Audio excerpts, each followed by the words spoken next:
हाँ, भावनगर जिल्लो शिवोर तालुको शिवोर नवनाथ महादेव ना अंदर शिवोर जोडनाथ महादेव ना महंत तरीके प्रवेश करते करते गोस्वामी जोडनाथ महादेव में फरक पड़ी रहा है।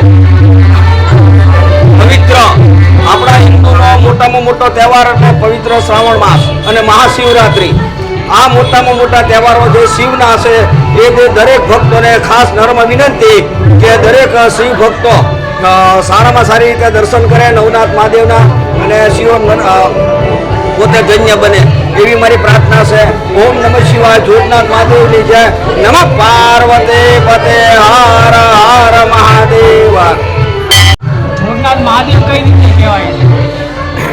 વર્ષો પ્રાચીન સમયની અંદર આજે સાત્વિકપુર ગામ હતું। આ સાત્વિક ગામની અંદર બ્રાહ્મણોનો વસવાટ કરતો હતો। બ્રાહ્મણો જે વસવાટ કરતા હતા તેની અંદર બ્રાહ્મણો જે વસવાટ કરતા હતા એની અંદર ભગવાન શિવનો પ્રતિષ્ઠા કરવાની ઈચ્છા હતી બ્રાહ્મણોને, પણ એમને સમજાઈ ગયા દાદા અને સ્વયંભૂ પ્રગટ થયા જોડનાથ મહાદેવ એટલે શિવ પાર્વતી સાથે પ્રગટ થયા છે અને આને દર્શન કરી અને ધન્ય બનવાનું એવી પ્રાર્થના છે।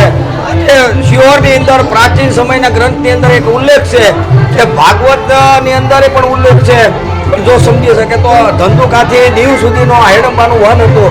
પાંડવો અને ભગવાન કૃષ્ણ શિહોરમાં આવેલા એ પણ એક સબૂત છે। બ્રહ્મકુંડની અંદર સ્નાન કરેલું અને આ બ્રહ્મકુંડ એક પવિત્ર સ્થળ છે અને દર્શન કરી ધન્ય બને એવી મારી પ્રાર્થના છે। ઓમ નમો નારાયણ।